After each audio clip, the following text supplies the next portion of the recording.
Hey, it's Conrad Thompson, and you're listening to Something to Wrestle with Bruce Prichard. Bruce, what's going on, man? How are you? Ah, ¿qué pasó, man? Little Cabo San Lucas. Shout out to Chef Tez. If you're ever in Cabo San Lucas, look up Chef Tez, man. Great place. And got a little color on my fizz ace there, and just ready to rock and roll.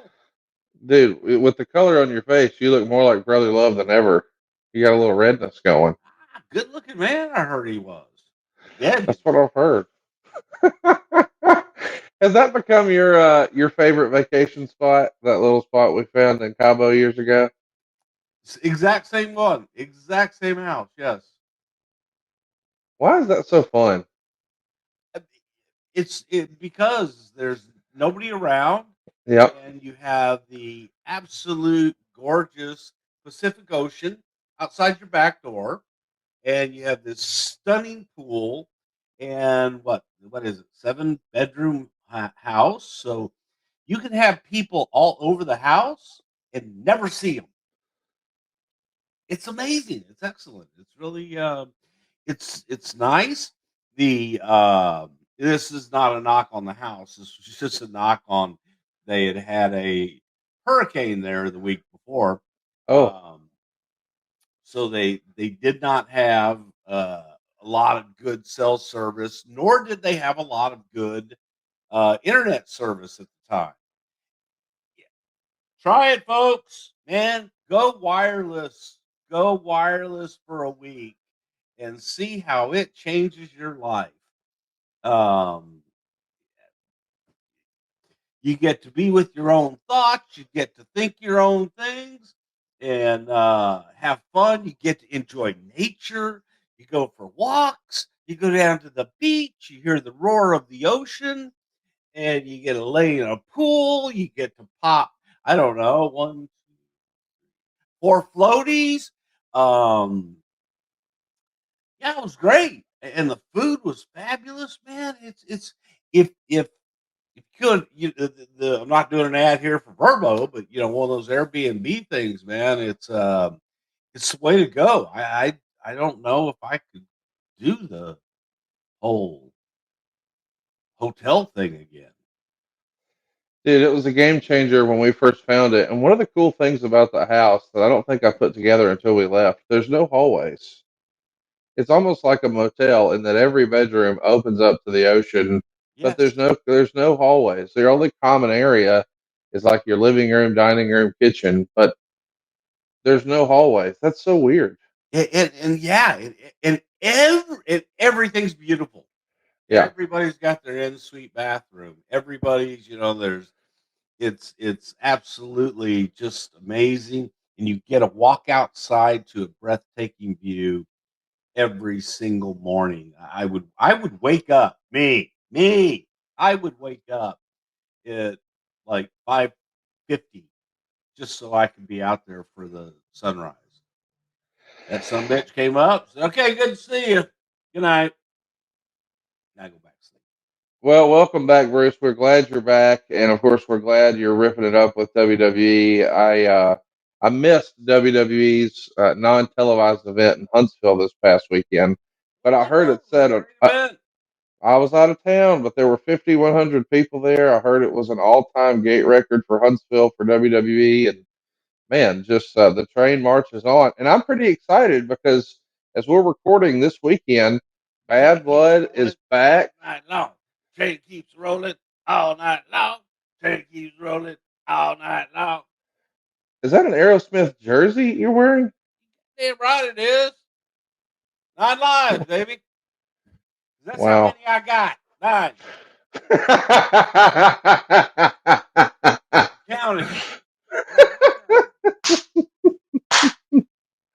Yeah. Man, I'm fired up for the pay per view this weekend. Bad Blood, of course, the first Bad Blood was the first home of the first Hell in a Cell, and of course Kane's debut. Bad Blood, it's back in Atlanta this weekend. I'm pumped, man. This is going to be a fun show. Listen, I think Bad Blood is going to be absolutely fabulous. But I'm going to let you in on a little secret. I will not be there. I will be somewhere else, and I am going to be celebrating the 80th birthday. So happy shout out birthday to my very good, dear, close, personal, longtime friend, Rob Taylor, who is turning 80.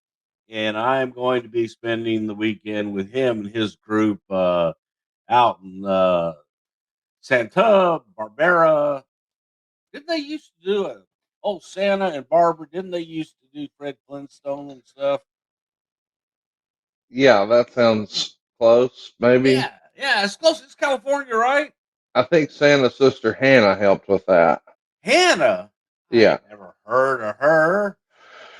But we're gonna be out there, man, and I probably am gonna be having a adult beverage or two, and wishing him a very happy and healthy and good 80th birthday. And I'm happy happy with the wonderful circumstances, of going in and saying, "Hey, man, can I get off?" Yeah, okay, sure. And and it's gonna be awesome. Hey, that's awesome. Just a connective tissue for longtime Something to Wrestle listeners. They're familiar with Rob Taylor, even though they may not think they are, right?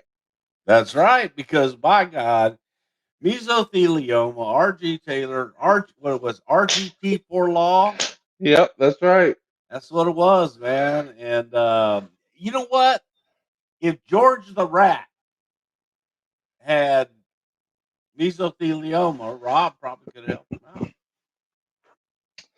Well, we're glad that you're able to celebrate Rob this weekend. Hope everybody else will check out Bad Blood.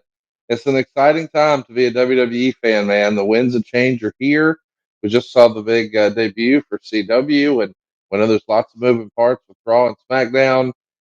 We got a new voice of Raw. It's a fun time to be a WWE fan. Hell, And today, I got a new voice of Raw. I got a new voice of Something to Wrestle with, and I don't even know how to use half of it. I threw half of it out last night, got it all installed. It was working great. You'll notice my headsets are not on my head. Hey, Conrad, let's try this. Let's try it with me. Hang on, wait. But be gentle. this is the year of the tag team. See, okay, I can do this. Hands. I can talk like this.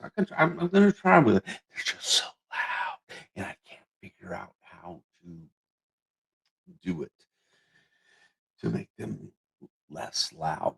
What But what if I'll have what if I Eddie talk do. like this? Yeah, well, you know what? I'll try it for a little bit Okay. because Well, listen. around my neck, I feel like those guys that go through the airport. They can't be Yes. bothered. You know the guys I'm talking When was the last time you were in an airport? about. Oh, I guess you had to go to Cabo. Yesterday, Okay. yesterday, I was as a fixing matter to of fact, say. I was. What? Move my mic? Where? Where the fuck do you want me to move my mic to, Dave? Communicate. Use your words. You want it closer? You want it further away? What the fuck do you want? Okay. What? You want it by my mouth? How's that? You like that? Is that better? I'm getting direction on this thing. Okay, this is all new, folks. This is your. Hey, this is behind the scenes for something Yeah, to wrestle with. this is something to troubleshoot with Bruce Prichard. Can you hear me fucking now? I can't hear you fucking. Hey, I don't want to hear you fucking. but here's the thing, Conrad. Did we Yep. not spend an inordinate amount of time going through all of this shit to get to the position where the microphone was way over there to where Mr. Prichard, can you move your microphone a little closer? You want to see the microphone? Is that what it is? El perfecto. See, okay. See, I've Oh, learned Spanish since being in Cabo. By God. you learned Spanish. Oh yeah. Did you did you get to meet Pancho Villa? See, no Pancho Villa very well, man. I told that story, brought the fucking house down. Here's the best part: is there were people around us listening to me tell the story So you went to a dinner. You went to a restaurant. that came into the story, and they started listening. Like, oh, really? Oh my gosh. I said, yeah. I said, and then, yeah. So, yeah. And It you was, got a big pop? I got I got a fucking, I got a applause. I got rounds of drinks. Are you kidding me? It Road was Warrior awesome. pop. Look at you. Yeah, big pop, man. Big pop. Well, It that's was what. like a Brooklyn Brawler pop. Wow. It was that Yeah. loud. Yeah. In Sheboygan. Well, here we are. It's the year of the tag team here on Something to Wrestle With. It Over the is. last year, we've talked about the Hart Foundation. We've talked about the Nasty Boys. We've talked about the Dudley Boys. And today, we're talking about the Powers of Pain. And you kind of said for years and years here on the show that the criticism that perhaps Demolition was a ripoff of the Road Warriors was not true. You felt like if there was a tag team in the WWF that patterned themselves more towards the Road Warriors, it was probably the Powers of Pain. Do you still Correct. believe that? Yes. Yes. 100%. Because, Demolition, first of all, glory there. Demolition was different. It was just different. Powers of Pain were, they were a version of the Road Warriors, and they were brought into WCW at the time as a new version of the Road Warriors. So yeah, always have been. Warlord and Barbarian had two very different paths to get into the wrestling business. Warlord was one of the many tough guy bodybuilder types and powerlifters in the Twin Cities that was trained by Eddie Sharkey, guys like Rick Rude and the Road Warriors, Nikita Koloff, Barry Darso. Barbarian, meanwhile, he's part of a group of teenagers sent to Japan by the King of Tonga to learn sumo, a group that also included Haku or Ming, depending on how you know him. Both parlayed this into pro wrestling careers. Haku's going to start in the All Japan Dojo, and Barbarian is going to head to the United States, where he trains under Red Bastien. Bruce, do you know much of anything about Barbarian's sumo career? Is that something he or Haku has ever talked about much? Well, the island guys. Okay, we'll call them the guys that came to the Fiji Islands, the Samoan Islands, Tahiti, Japan, all in that area. Japan was close. It was a close, kind of big main land. There was China, and their main art form was sumo wrestling, and they had a place where they could go and they could learn. If you had a big guy, then you want to teach him to be a sumo because that was their national sport. That's where they made their money. And you see a lot of big guys walking the beach and everything. You go, God, oh my God, look at him, man. He can be a sumo or an extraordinarily strong, upper chested uh, guy walking the beach. Hey, you want to be in sumo? From sumo, a lot of times, the guys that didn't necessarily make it in sumo, in the art of sumo wrestling, they would then transition into the wrestling dojo where they could then learn to work and they could learn wrestling and they would train them to wrestle and so on and so forth. But that is kind of that's the background in a lot of respects in a very simplistic form that that's where you look for that kid that's going to be the next Roger Clemens, man. You go to oh goddamn, I was going to say Santo Domingo, but Dominican Republic. You go to the Dominican Republic. The Dominican Republic, their national pastime is baseball, man. Kids play baseball. They pick up a baseball before they pick up anything else. And they're, for whatever reason, you know, the Dominican breeds some really great baseball players. I got this whole speech one night from a baseball coach. She goes, man, no. I go to the Dominican. He goes, fuck Japan. He goes, I go to the Dominican because Japan, there was a feeling that Japan was a place, that really had great athletes that were, much better at baseball than other places. But it was the same thing. So if you were looking for a baseball player, you went to the Dominican. You're looking for a sumo, you go to Barbaria. Barbaria. Listen to you. What? There's a Barbaria. You look it up, Conrad. So the Warlord is going to start his career in Jim Crockett Promotions as a babyface bodyguard of Baby Doll, but that doesn't last long. She's going to turn heel on Dusty Rhodes within a few months, and Warlord finds himself being sent to Kansas City. It was sort of a Crockett adjacent circuit, but nobody really made any money there. So he's going to return as a heel after a tour of New Japan under the amazing name of Violence Warlord. What a great name that is. When you get to I mean, it feels like it's out of a cartoon. Like it's an evil guy who works for Cobra on GI Joe Coming or this something. Friday to a Yes, theater near you. First name Violence, last name Warlord. He's there you go. Violent Warlord, and he's coming after you. Will he unleash? He will unleash violence, and only a way the Warlord can. Violence Warlord. Rated PG. My God, I don't think you can use violence and PG. PG in the same. No, Yeah, no. not sure how that works. When you get to the company, and after WrestleMania 3, is Warlord on your radar? When do you first remember seeing him? Did you think he was a natural fit? I mean, it feels like he has the WWF look. I mean, yeah, man, he's got the look. It just so many times you would get into a place where great look, awesome look, but they don't have everything else that goes with it. And part of it also is that we are very guilty of is,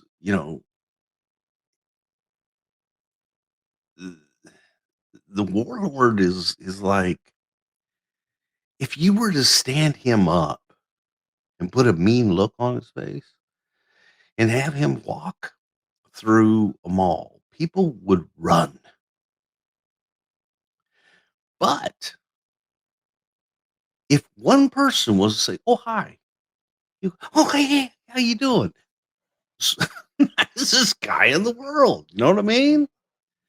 So he kind of had that going for him. He was a really, really nice guy.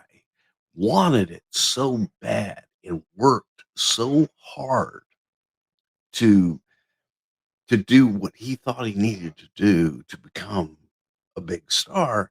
And in his head, that was, man, I got to get in the gym. I got to train. I got to train. I got to train. And that's what's going to take me to the next level. And what he really needed to do was be in the ring more so that he could get to the next level. But, good guy, just by his look, you see him and you go, star, because he looked like a star. I'm sure when he was first getting started, he stank. And maybe if you stink, you should check out Mando's whole body deodorant. At this point, you've probably heard us talk about it for months. Why haven't you tried it yet? Mando's the real deal, and it's good for your whole body. It really is dermatologist tested and gentle on all of your bits. It's going to control your odor for 72 hours. It's clinically proven, and you can actually choose from 4 different cologne quality scents or even go unscented if you want to get stealthy. But check these delicious smells out: bourbon leather, clover Mm. woods, Mount Fuji, Pro Sport. They got something for everybody. But what you're gonna love is this is for everywhere. I'm talking about Mando. Yes, they've got the deodorant stick like we've all been raised on.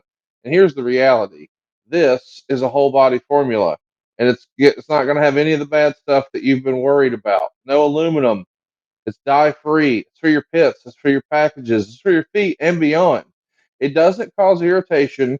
It's going to smell really good, and it's going to give you that confidence when you're, you know, going to be intimate.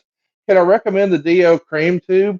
My wife turned me on to this. This is for everywhere, and I mean everywhere.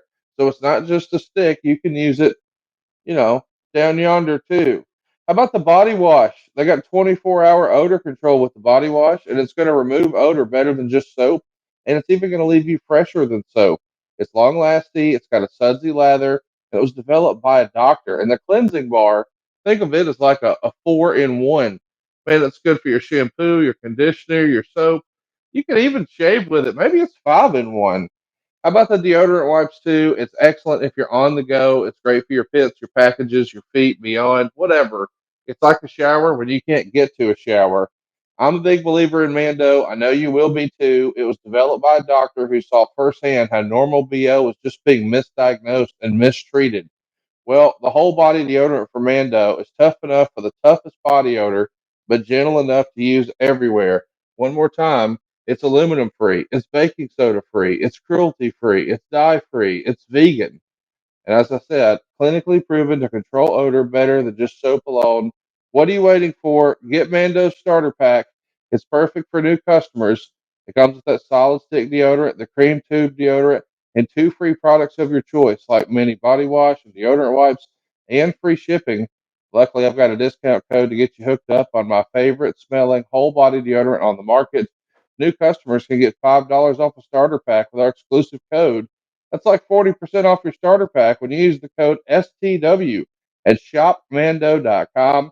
That's SHOPMANDO, shopmando.com.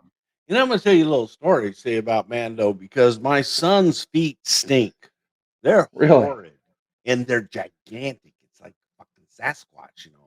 And he will come home, he'll kick off his feet, man. And Bean, my dog, the official dog of Something to Wrestle with, Bean would always come over. She'd be excited to see Kane. But as soon as he would kick his feet off, or well, I wish he would kick his feet off sometimes, his shoes off, oh boy, everybody would be, holy cow. I mean, Bean had nothing to do with it. Changed to Nando. He used his code STW. And by God, now Bean loves him again. Be loved again. Smell better. I love you, Bruce. That's a Let's true talk a little. story, by the way. I have no doubt. Let's shame the whole family here with their stinking ass feet. Let's get the dogs playing with them Hey, again. my feet don't stink. My feet are perfect. No, because you got Mando. Yeah. Hey, let's talk about Barbarian. He's going to take more of a journeyman approach to professional wrestling. He's going to work in Oregon and Texas as Tonga John. Now that is a hell of a wrestling name. It's Just Tonga jumped off the Joe's brother. page. You know, Joe. Tonga John is a great name, dude. Yeah. He He's winds up working he's as from Tonga.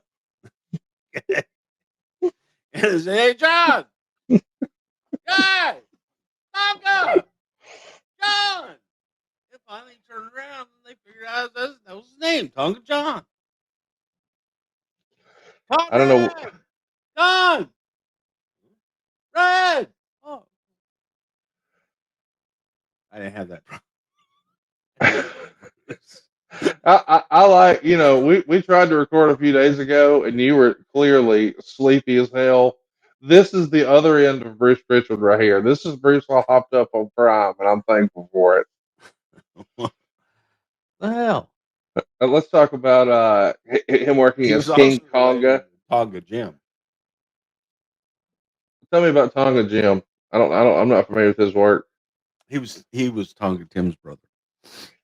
Now, Tonga Tim, what was the finish on him? Oh, he used to do the spinning furnace Davis reversed Just because in Tonga the toilets play backwards, so they had to do everything in reverse. It worked in reverse. It worked to the right from the instead of the left. are you wearing a new bracelet? Wow. No, that's a watch. What? Wait, hang on. You got some new jewelry you want to show off? I've got a nice little piece in Mexico, a nice Uh, little silver piece. Oh, How you doing? okay. Can't hide money. Look at you. All right. King Konga is going to work in Memphis in 1984, and picture Barbarian with his hair, well, mohawk and beard grown out more. He's going to go through Georgia and Puerto Rico, and then he winds up becoming the Barbarian in JCP in 1984. When are you first seeing Barb? Is it in the magazines? Is it on TV? It's confusing, is what it is, because there was okay. So you had Barb, you had Ming, okay, who was Haku Tonga. He wasn't. You had Tonga Kid, obviously. Then you had King Tonga, which was Barb, not Barb, which was Ming. Well, a lot of them. But you also had this guy named. Well, I got shit beeping all over me, and you know what? I don't even know where this one is. Um, there it is. The There was this guy named uh T. Joe Khan. Yeah, I remember that. Hey, you remember him? Yep. The worst interview on the face of God's green earth. So there, they presented him as kind of a, you know, he's a barbarian. He's from the Isle of whatchamacallit. It's so that confused matters anymore. When I saw T. Joe Khan for the first time, and then I saw Barb afterwards, I thought I thought that T. Joe Khan and Barb were the same guy, and that T. Joe Khan had just gotten a tan and like bulked up and learned how to work. So it was kind of in that time frame. There were a lot of guys, that were looking for either that road warrior look or, the big wild Tongan look. By the way, when you're saying Road Warrior look, you're not necessarily talking about the tag team. You're talking about Mad Max. Like they like that sort of Well, where do you presentation. think they Like got the look from? no, no, yeah, of course. I just know I that mean, we've got a lot of our listeners who are sort of in the wrestling bubble, and they think when you say Road Warriors, you mean Hawk and Animal. But what I'm saying is there was a lot of people who were borrowing from Mad Max, like even down in Tennessee, like Lord Humongous, which Sid Vicious portrayed one of those as well. I mean, it's just right out of Mad Max, and so are the actual Road Warriors. But I think sometimes when we say Road Warriors, people just assume, oh no, they created that. It was ripped off out of a movie. Not there's yeah, anything wrong with yeah. that. I'm sure there's a lot of people that write newsletters that probably feel that the Road Warrior, the Mad Max, was probably written after the Road Warriors in wrestling. Hey, let's talk about Body Slam. This was a movie that I got to admit, as a kid, I really enjoyed. Get Barbarian the is a fuck part out of of it. here! You did not. I did as a kid, man. I was wrestling obsessed. The idea that it was a wrestling movie was fun, and it had Roddy Piper in it. And I recognized the Barbarian. I recognized the Tonga Kid. And considering all that's happened, in modern WWE with this bloodline story, to look back at that movie and think about who all's related to who, and oh, by the way, there's Captain Lou right in the middle of it. This is a fun, silly time. What do you remember of Barbarian and his role in Body Slam? Oh goddamn, it was horrible. What was the name of the guy? Dirk. Oh, The Dirk Benedict. Dirk Benedict, man. Nice guy, super nice guy, but God, that movie was awful. It was horrible. In the thing about it is couldn't get any distribution anywhere, so you couldn't see it till it came out, it Blockbuster or whatever. But yeah, that movie was absolutely horrible. And Tonga did what Tonga did best. Me kill, me kill you. Let me kill you. Yeah, that's about the best of it.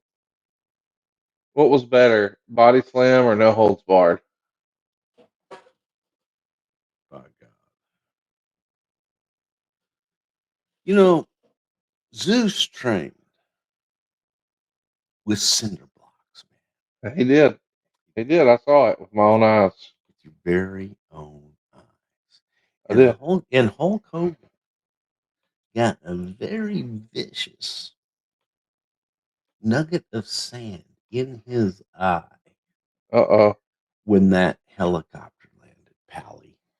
With Buff Bagwell right behind him. Uh-huh.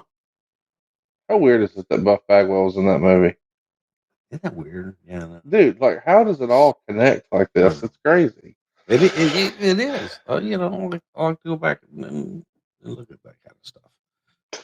Barbarian's going to settle into a pretty comfortable role as I guess we'd call it a mid-card heel with Paul Jones' Army by the end of 1987. Jones is also going to pick up Warlord services, and he puts them together as the Power of Pain. And it certainly feels like they're on a collision course with the Road Warriors. They're going to start with a pretty hot angle, but at some point, Animal legitimately gets hurt, breaking his orbital bone. And, well, Roll my orbital bone. Okay. Brock had a hand in that, didn't he? Roger. Huh? Yeah. Isn't that the one Brock took care of for you? Yeah, Brock did the whole face. Yeah. Yeah. Sure did. Dave Meltzer takes to the newsletters in June of 1998 and says, judging from this week's phone calls, the top story of the week, and there's a lot more talk about it than I would have expected, is of course that the Powers of Pain jumped from the NWA to the WWF. Negotiations between Warlord and Barbarian with Titan had been going on for nearly 2 months, on and off, and the two officially quit the NWA last Sunday and debuted with Titan this past Saturday. The surprising thing is their role with Titan will be as baby faces. They'll be pushed hard and will be getting title shots with Demolition before the end of July.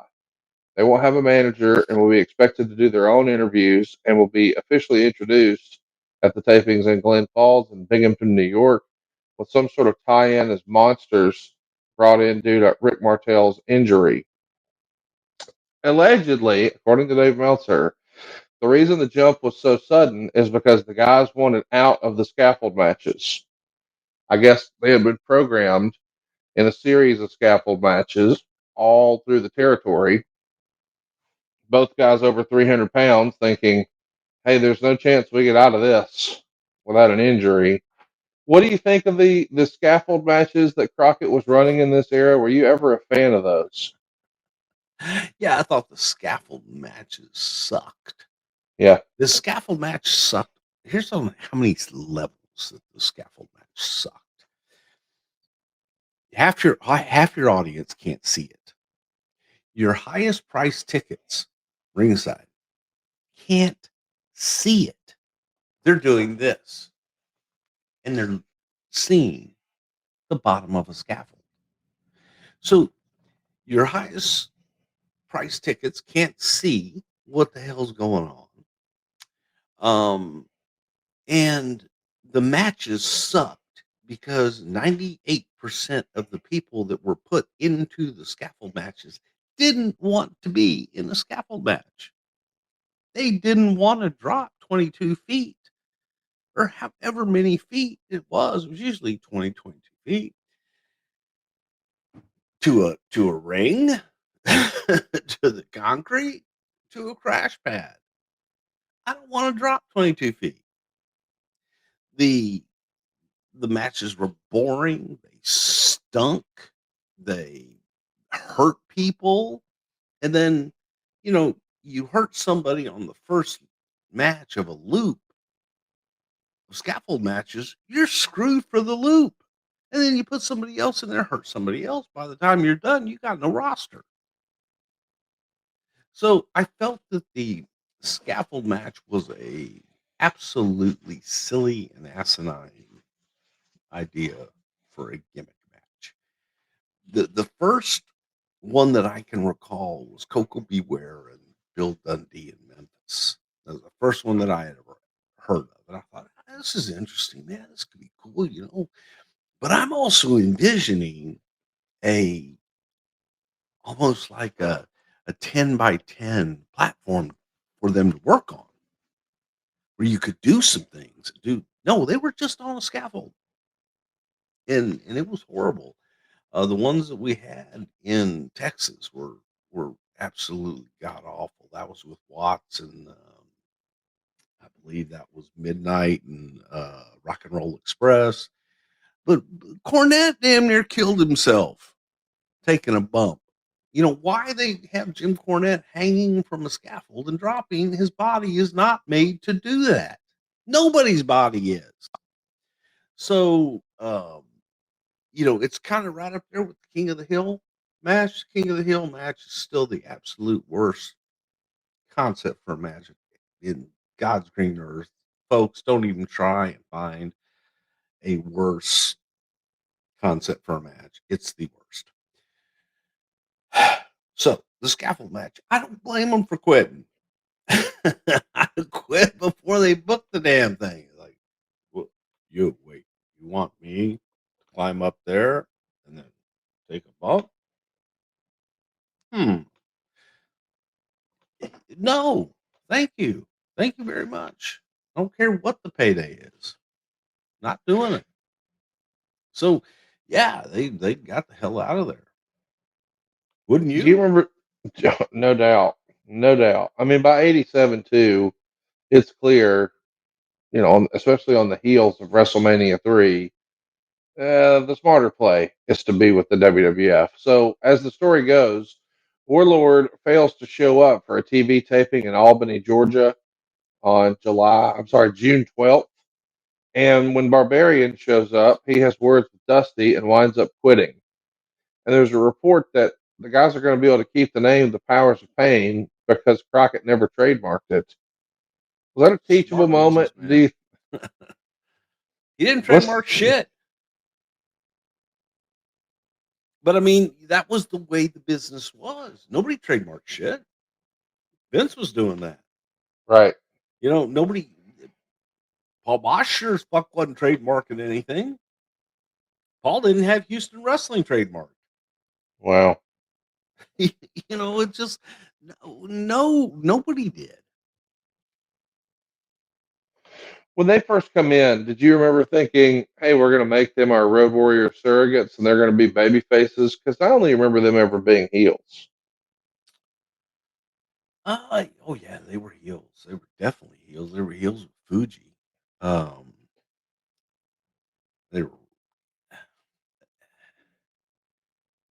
It's a hard position to be in because you have two guys that look like that, and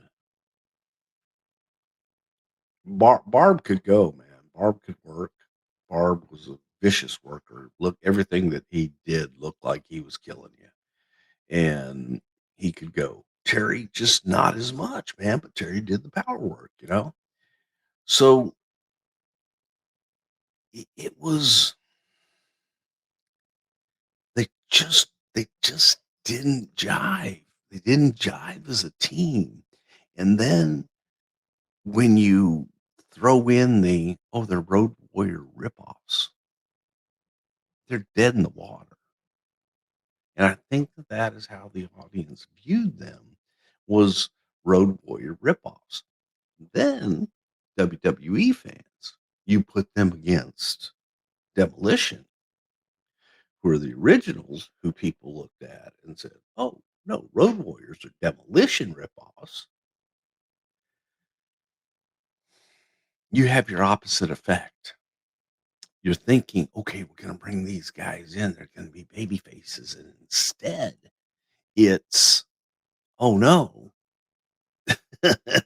the heels, the Demolition, man, they like that. Those are their guys. That's who they love. And it just kind of it got mumbled, and I think we went there way too fast, just way too fast. There's a report that they're getting such monster reactions at house shows that perhaps some of the fans in the building believe they are indeed the Road Warriors. Would you believe that? I mean, just based on, hey, here's these jacked up, muscled up guys with, black tights and red letters and crazy hairstyles. I could see why people might think that. I think maybe some people had that feeling, but that was not overwhelming by any stretch of the imagination. The other thing I saw was, at least when they're first coming out, they're pig paired with Tito Santana, almost as a sign to the off not the office but the audience rather, that hey, if they're with Tito, they must be good guys. Tito was the perennial Right. good. Yeah, there you go. Yeah. When you So think about the defining characteristics of a Powers of Pain look, like when we think about the Road Warriors, we'd use a lot of the similar terms, but the shoulder pads with the spikes, that's probably what people remember most. What are the distinctive characteristics about a Powers of Pain look? it's just the face paint. It's face paint in the whole, come out and take off your gear and your gear looks like shoulder pads and spiky and all this stuff. It all looks very similarly. The haircuts are the same. It just I just it wasn't a good idea in my opinion. Well, we know that haircut is always a great idea, and today we've got a special treat for the bald kings out there. We're diving into the ultimate head grooming duo from Manscaped, introducing the new Dome Shaver Pro. It's a head shaver and the Dome Soother aftershave lotion. Let's get into what makes these products a game changer for head care.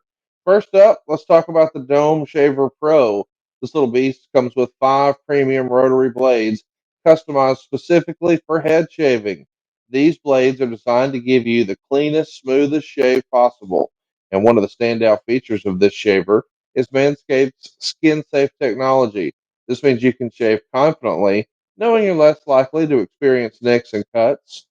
Also, too, I want to mention the versatility. The Dome Shaver Pro, fully waterproof, so you can get it wet or dry. Take it in the shower for a quick and convenient shave, and cleanup is a breeze. Manscaped also introduced the Flex Adjust technology with this shaver. This helps each blade stay in close contact with your head, adapting the unique contours of your scalp for a more precise and comfortable shave. Powering all this is a high performance 9,500 RPM motor. This motor provides a consistent and efficient shave every time. No more dealing with patchy or uneven results. The Dome Shaver Pro gets it done. The rechargeable battery offers up to 90 minutes of runtime. And one of my favorite features is the magnetic blade head. This makes cleaning and replacing the blades incredibly easy. Just pop the head off, rinse it underwater, and snap it back on. It's simple, it's hassle free. It's an ergonomic design that makes it easy to hold and maneuver. It's going to give you a comfortable and precise shaving experience. No more hand cramps, no more awkward angles, just smooth shaving all the way. And for those of you who are always on the go, man, this travel lock feature is a lifesaver. Engage the travel lock so your shaver stays powered off in your bag, preventing accidental activation and saving the battery life. Now let's move on to the perfect companion for the Dome Shaver Pro. I'm talking, of course, about the Dome Soother. It's head aftershave lotion, and this lotion is dermatologist tested and formulated specifically for the scalp. It's been infused with soothing ingredients like aloe and so many others that are going to go ahead and calm and nourish your skin after shaving. Plus, it has a fresh and green lightwood scent that's subtle and refreshing. And right now, you can get 20% off plus free shipping when you use our code STW at manscaped.com. That's 20% off plus free shipping when you use our code STW at manscaped.com. No more juggling multiple tools or dealing with subpar results. Just efficient, effective grooming wherever you need it. It's manscaped.com, and the promo code is STW. Hey, so what's the powers of pain are here in the WWF? Paul Jones is going to go out on TV and talk about how the heat got too hot for the Warlord and the Barbarian, but he's got his own powers of pain. I mean, with the benefit of hindsight, it does feel like Crockett was pretty outmatched when it comes to things like trademarking. I mean, I know you guys are using it, but if they were going to do it, they probably should have already done it. Do you remember if there was any resolution with Crockett on this issue? who were his powers of pain? Well, he's just introducing new folks in the faction. You know, in those days they were just slapping Oh, whoever because he together. had his powers of pain. Yeah, he had. So yeah, look, man. Um, one of the biggest Dusty Rhodes fans in the world. I don't know that Dusty wasn't here during this time, maybe, but he was disenchanted, if you will. Yeah, I thought it was horrible. This point blank, man, I thought it was absolutely horrible. And I've never met Paul Jones, and I have only heard through very good friends of mine that Paul Jones is one of the greatest guys in the business. Um, really, really super guy, which is why he kept his job for so long. I just didn't think Paul was that great of a performer. Yeah, listen, I think a lot of people feel that way, that he's universally liked behind the scenes, but maybe in front of the camera, uh, if you were in his army, it just didn't feel like you were going to be a top No, guy. no, Does that no, make no, no, sense? no, no, no. It was like when Jimmy Hart got Dino Bravo, right? He was told, he goes, "Hey, Jimmy, you're gonna put Dino Bravo with you and your group and everything." And Jimmy's like, "All right, man, I'm stuck with Dino, yeah." And in Jimmy's parlay from the South, from the music industry, getting stuck with something was a good thing. It was, "Oh, hey man, I'm stuck with this badass case," things like that. And they got around that Jimmy talked that said that he was stuck with Dino Bravo. Oh, wow. And oh God, Jimmy, if Jimmy apologized once, he apologized 100 times. Uh, Really, Dino, man, this is what it means, man. This is what it means. This is how I mean, hey, man, you get stuck with something, baby. You got to do this, baby. Hey, hey, baby, we got stuck, man. This is a good thing. We're stuck with it, man. All right, fucking hey. And Dino took it as, okay, well, yeah, I'm stuck with you. So, and Jimmy's like, yeah, we're stuck together. But I, I think Jimmy really meant it the real way. Think he meant it the How about negative you're way. stuck with me? No, and You're, you're you're stuck with stuck me with me, kid. for better or worse. We're stuck together, I think. Yeah. Uh, I wouldn't have it any other way. Hey, let's talk about the Road Warriors. They're going to be doing an interview in July with Weekly Pro Wrestling. And the quote is, "That's right, we're going to work for the WWF, but we can't say when for sure. New York wants the Road Warriors really bad. It's not that we don't like their style. We don't give a damn about what they do in the ring and how they promote the card. The bottom line is what they can offer. Sure, we've got a lot to offer too. We're happy with All Japan. They take care of us really good. If we can't come back to Japan, we won't go to the WWF. Nobody tells us what to do. Nobody, and we mean nobody, can boss us around. Right now, we're under contract with the NWA. This is the official commitment, and we are not about to break it. Then again, anything is a gamble to a certain degree. You just have to leave your options open." Now, this interview would have come out the second. I mean, this magazine comes out in early July, which means that they would have gone to print with it a couple of weeks prior. So I do want to ask, do you think there was a discussion that ever had any real legs about bringing the Road Warriors to the WWF here before the Powers of Pain came over? Oh, absolutely. Yeah. Yeah. We had been talking to them for quite some time. Yes. We there were ongoing talks with the Road Warriors to come in. Yes. Was the Absolutely. Japan stuff a big sticking point for them, or was it something else? Um, I, I I think it was familiarity more than anything. I think it was kind of looking at things and going, hmm, Can maybe a little self-doubt, but those guys didn't have a whole lot of self-doubt in them. But there is something to be said for familiarity, and I think that they were familiar with the guys they had there. They liked the crew they ran with, and to go up there, it's a different world, man. Now you're not as big of a fish in a much bigger pond. You're swimming in the ocean with sharks now. Down there, you're the shark. So I just think it was. I think that's all it was. It wasn't money. It wasn't, schedule on any of that other shit. It was, you know what? I like to ride with Steiners. I like to ride with Lex. I like to ride with Sting. I like to go work out. I got my gym routine down. And I think that that's what it was. My opinion. When that deal falls My apart, opinion. I appreciate that. When the deal with the Road Warriors falls apart, whose idea is it to just pivot to the Powers of Pain, or are they reaching out? I'm just wondering, like, the narrative has often been, well, the Powers of Pain were probably more affordable and easier to do business with than the Road Warriors. So if we couldn't get the actual Road Warriors, well, we'll position these guys and maybe they'll be a little easier to deal with. It was at a time we were, it was at a time that I know this is very hard to believe for people, but it was a period of time where a lot of guys wanted to get the fuck out of Jim Crockett Promotions Yeah. that didn't want to be there. They were unhappy.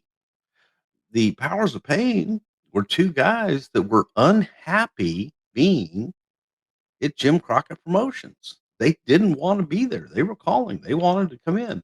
So we were dealing with both.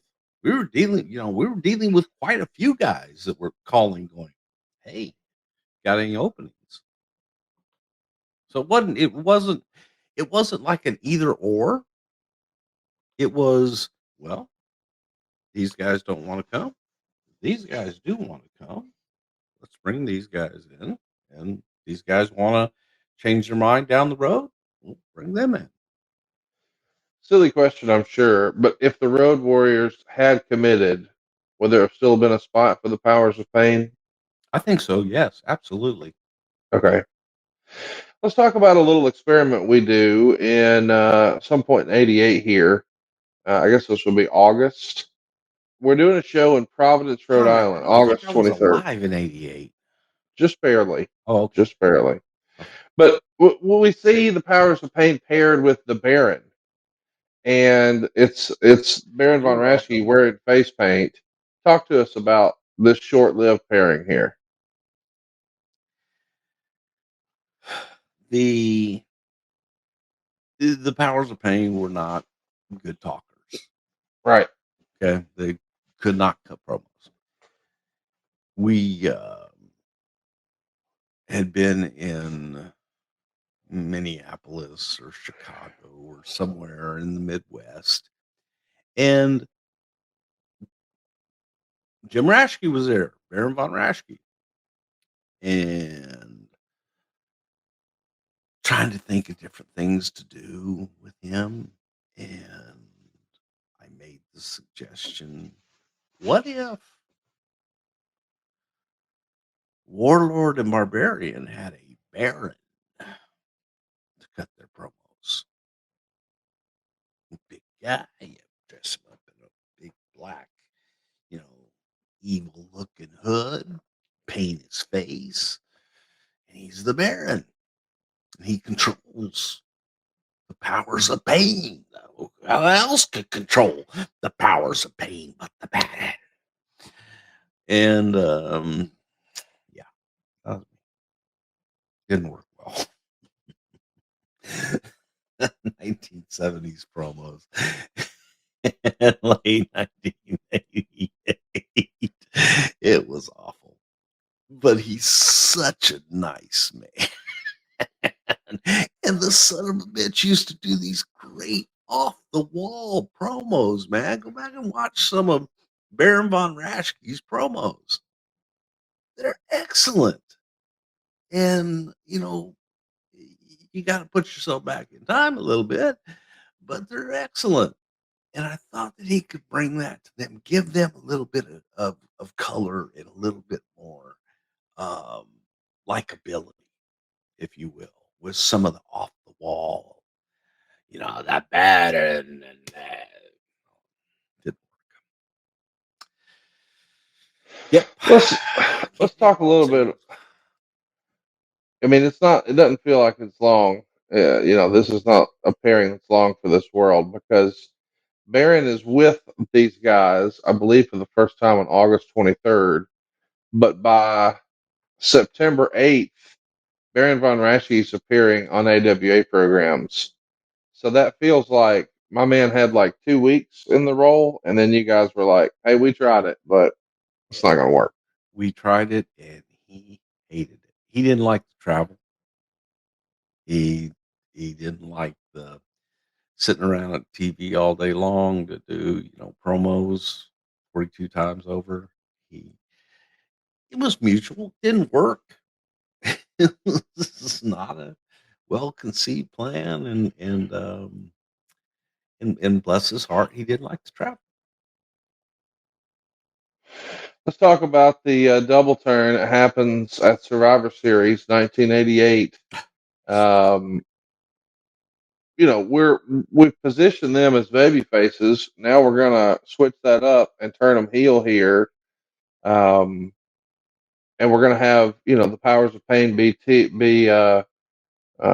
with Fuji here. Fuji's going to be the new manager. How does Fuji settle into that spot, and why did you guys decide? Okay, enough of this babyface stuff. These guys look like heels. That's what they should be. The audience was not going to boo Demolition. I got This you. point in their career, they just were not going to boo Demolition. Something needed to change. So what needed to change was their opponents, and their opponents needed to be, you know, uh, nasty heels, and we had nasty heels there in Powers of Pain. So did the old double switcheroo.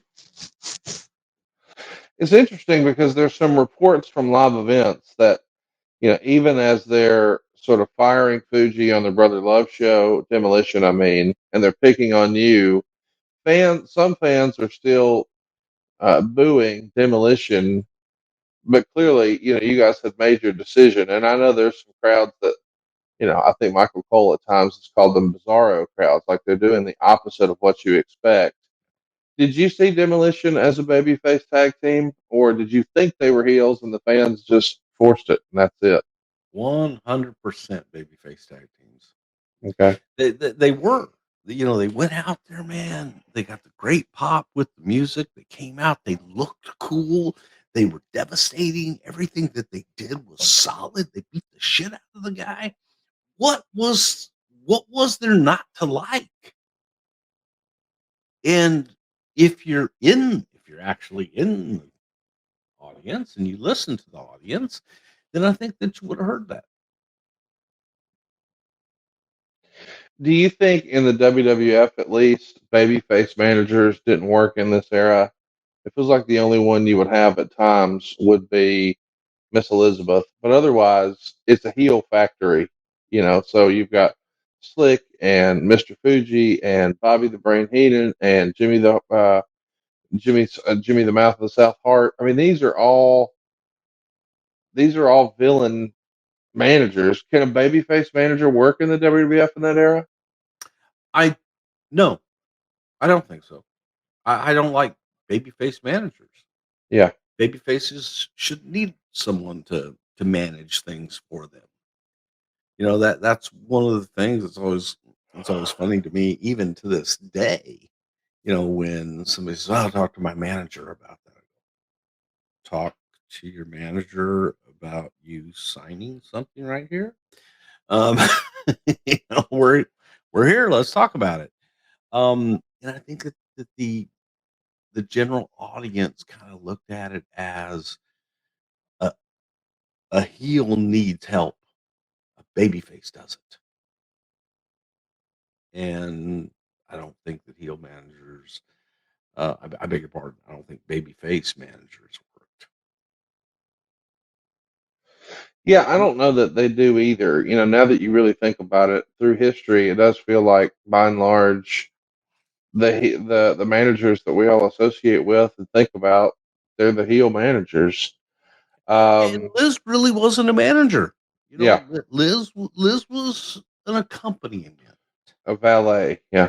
Yeah, so it was a little different. Let's talk about WrestleMania as we get ready for WrestleMania in 1989. It's going to be WrestleMania 5. And the card looks like Demolition versus the Powers of Pain and Mr. Fuji. So a 2-on-3, if you will. Uh, we know that, as we said, the Powers of Pain weren't really great promos, so it made sense for them to have a mouthpiece. So let's But give them Mr. Fuji. like, he's not the strongest promo either. What are we doing? Paisan, Paisan, Paisan, evil Paisan. It's a way to just let the audience know these are the bad guys, right? Yeah, you put they. I'm not gonna say it, but you put somebody in a top hat, a tuxedo, and a cane, and you know that man, that hat he wears, it's got metal around it. It could chop somebody's head off. Everybody knows that. Yeah, that's all I'm gonna say about that. I can't talk about it because I've been sworn to secrecy by the UFI. Demolition are going to retain the tag team titles, beating Powers of Pain and Mr. Fuji at WrestleMania. It gets a big old dud rating. But listen, we got to see Mr. Fuji in a WrestleMania match, uh, which is fun. Yes, but you forgot the main event of WrestleMania. Oh, we all know it very well. Okay. The Brother Love Show. Yeah. Yeah, of course. Yeah. Of course. Hey, so when you're thinking about Demolition without Mr. Fuji, I mean, I certainly, it's not like Fuji's the world's strongest promo, but Bill Eadie can talk. Barry Darso's fine. Um, they don't need a mouthpiece.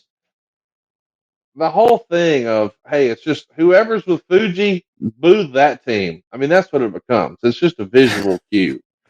You boo Mr. Fuji. Yes, we all What's up? know What's that. up? Let's see what I was called. What's up? What's up? What's up? What's up? Yeah. After WrestleMania, that's really the end of a serious push for the Powers of Pain as a tag team. For the next couple of months, they're just going to be working singles matches, and they spend a lot of the next year working house shows against the Hart Foundation, the Bushwhackers. There's not a lot of storyline given here. Did you consider this pairing and this opportunity, this presentation of the Powers of Pain? Did you consider this a failed experiment here? Yeah, I did. I also think that it was a little bit, too much of the same. Just Okay. felt a sameness with everything else that was going on, man. Big guys, face paint with Warrior. It just there was a lot of sameness going on. And in order to stand out, what do? You don't go be like everybody else, and you change it up. And I think that was the reason. Let's talk about one more high profile match for the Powers of Pain. It happened at the Survivor Series in 1989. It's going to be Hulk Hogan, Jake the Snake Roberts, and Demolition on one side. What a great tag team that is. To take on the $1 Million Team. That's Ted DiBiase, Zeus, and the Powers of Pain. I mean, look at the image for that heel tag team. That looks like that's right out of a movie. I mean, my goodness.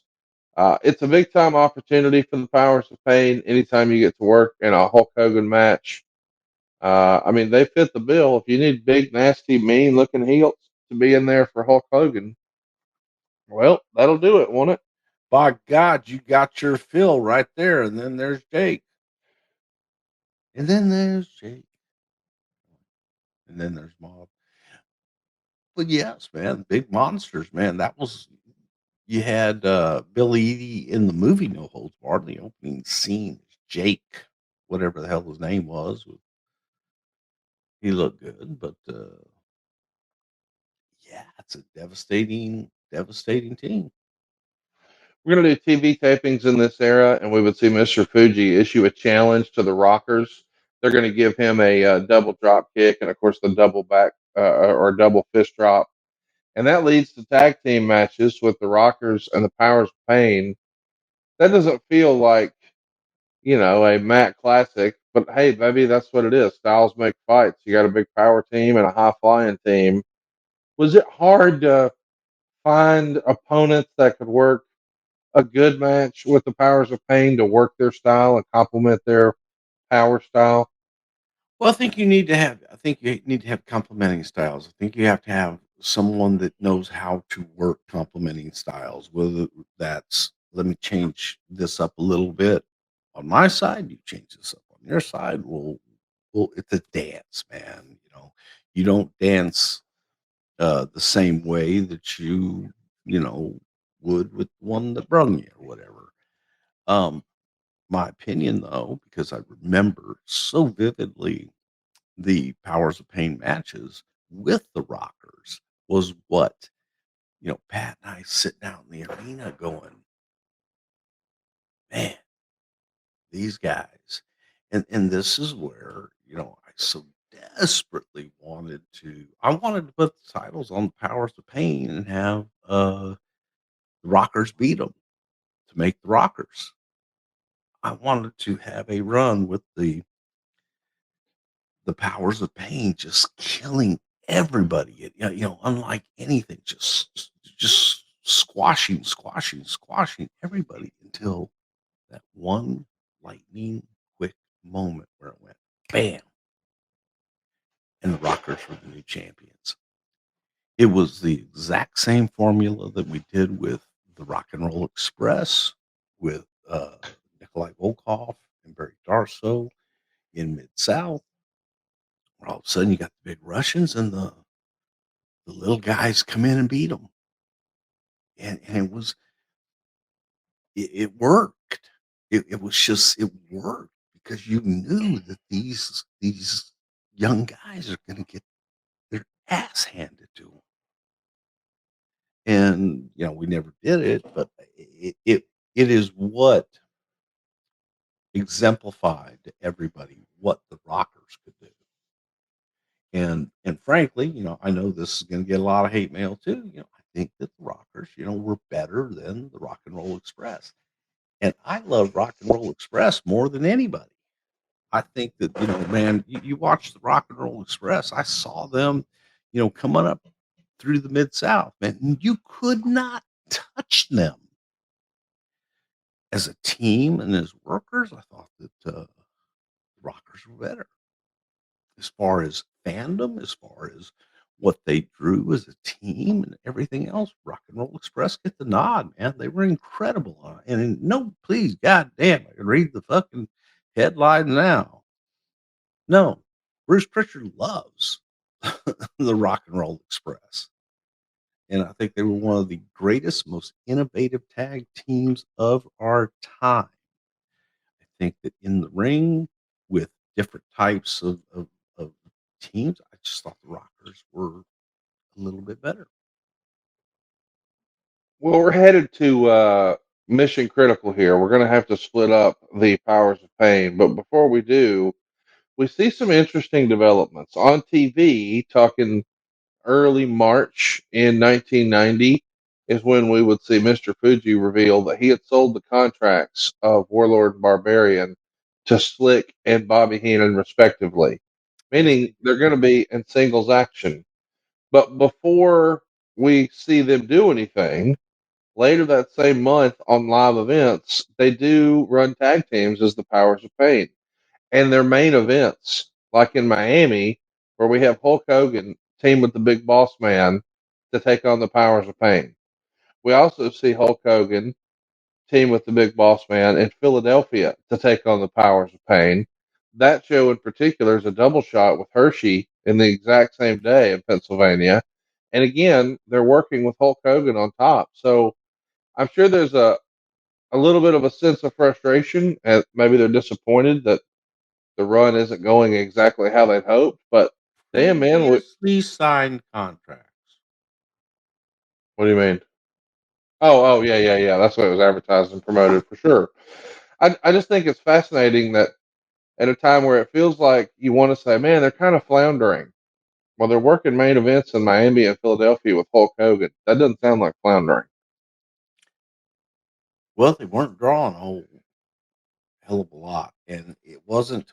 And it's harder for a tag team to draw Yeah. Why do you think that is? because you got four guys versus two. It just is. It's easier to have an issue. It's easier to have an issue with you and me than Mono it e is mono. for you and me and Dave and whoever the hell else you want to throw in there. It splits the spotlight. I'll tell you what, there's no issue with our friends at Magic Spoon. As a kid, man, I loved waking up on Saturday morning, firing up some WWF superstars, and pouring a big bowl of cereal. But as an adult, I realized, hey, man, I don't want all that sugar, and most cereals don't give me the protein I need. But then I found Magic Spoon, a nostalgically delicious cereal that tastes just like my childhood favorites, but without all the sugar and with a ton of protein.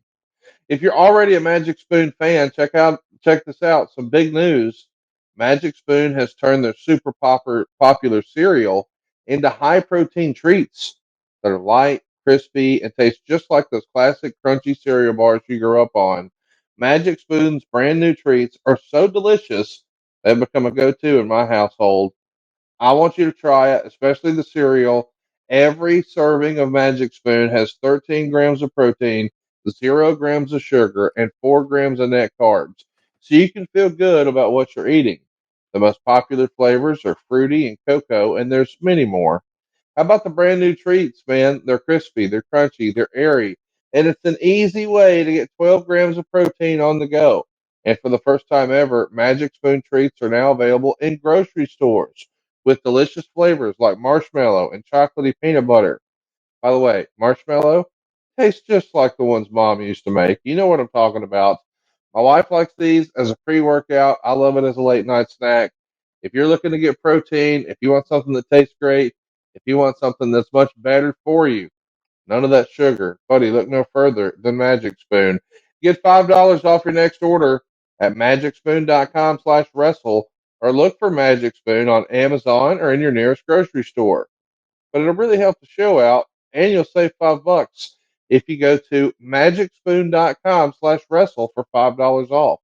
That's magicspoon.com/wrestle for $5 off. Magic Spoon, hold on to the dream. Look at you eating some Magic Spoon as we talk. Wow, How good is that, Bruce? that's my favorite. Is that chocolatey peanut butter you're rocking right Well, there? yeah, this is my favorite. Well, actually, they're all pretty fucking good. I'm not sure I'm supposed to say that word, but 12 grams of protein. Come on now. That's excellent. Uh, it's my morning ritual. When I get up, what I eat. I actually keep 'em right here on my desk for times like this. Just tear right into it, Daddy. I did. I did. Magicspoon.com/wrestle. Use our promo code wrestle. Get $5 off. I'm jealous watching you smash that Magic Spoon. I should have had one of those bars. Mine are Sure. upstairs. See, they like me. They send me extra boxes. Well, I'm jealous. I'm going to go restock. You should too. Magicspoon.com/wrestle. So, Bruce, let's talk about WrestleMania. This is the WrestleMania from 1990. It's WrestleMania 6. We see the Barbarian come off the top rope with a clothesline to beat Tito Santana in about 4 minutes and 32 seconds. It's one of the last times we would see the Barbarian in his old Powers of Pain gear. I like this look. I like this presentation. What did you think of Barb as a single, still wearing the Powers of Pain look? I like the furrier look. as Bobby Heenan used to say, I like to pet him. Uh, so it was, I like freshening him up. I like the brown. I like the freshening him up a little bit and making him different. Again, make him different. Well, we do make them different. They're both going to get total makeovers here. Yeah. Warlord has an interesting look. He's going to shave his head completely bald. He's going to have like a half mask. He's going to have like a metal staff with the letter W on top of it. I mean, it looks like he's really after Mario.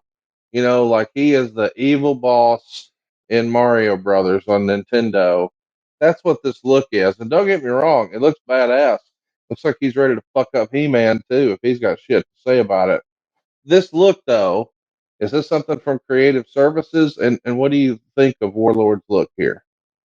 Yeah, this was something that that we came up with, trying to give these guys a little bit different look, give them some help in that, and that's what he looked like. He looked like,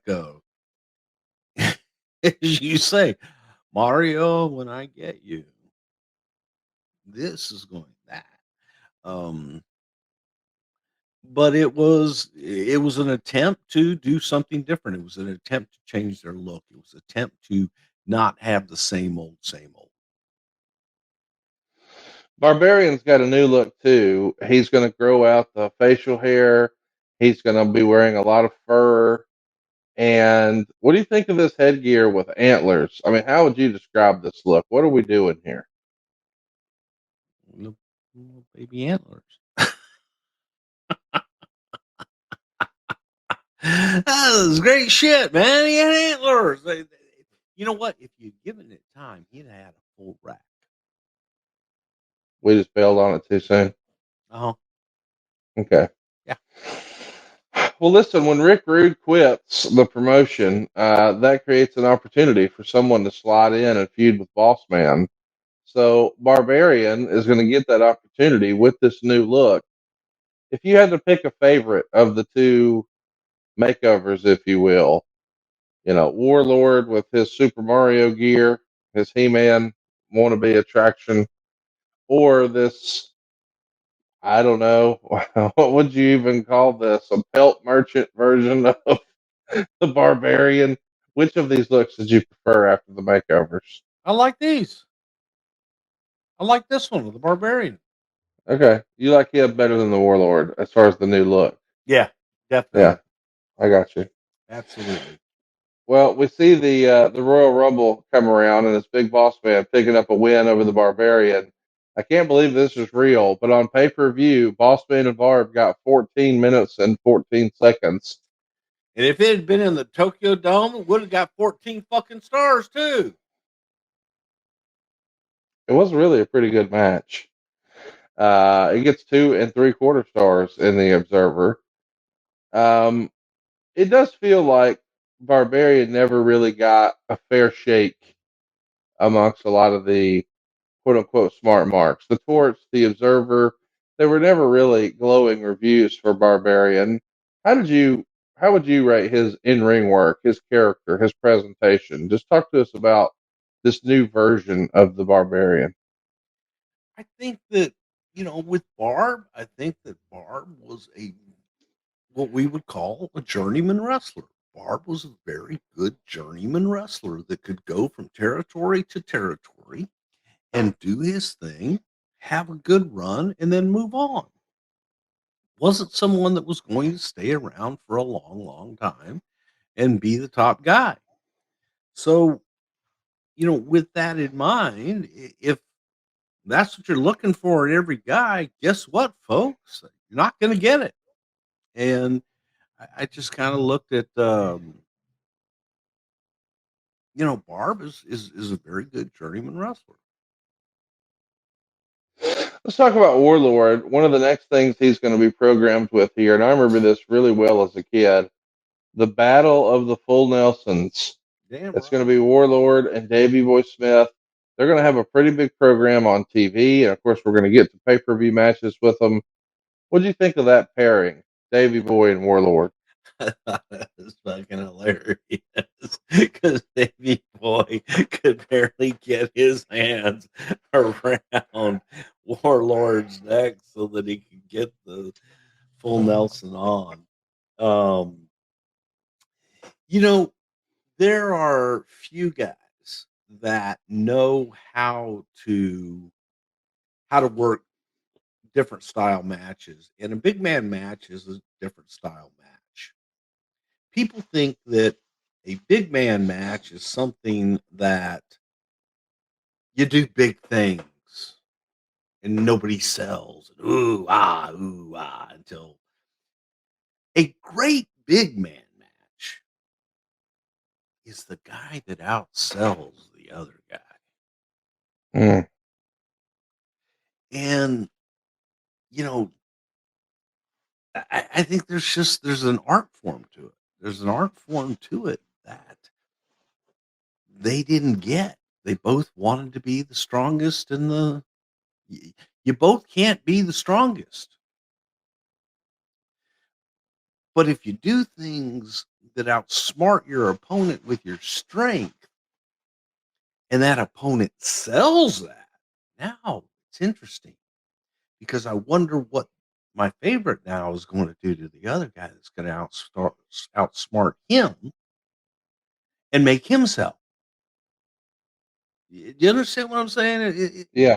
It's a different philosophy that has been lost so much, man. You go back to the true strongmen. Go back to the Ivan Putskys, the Igors and guys like that. Even Andre.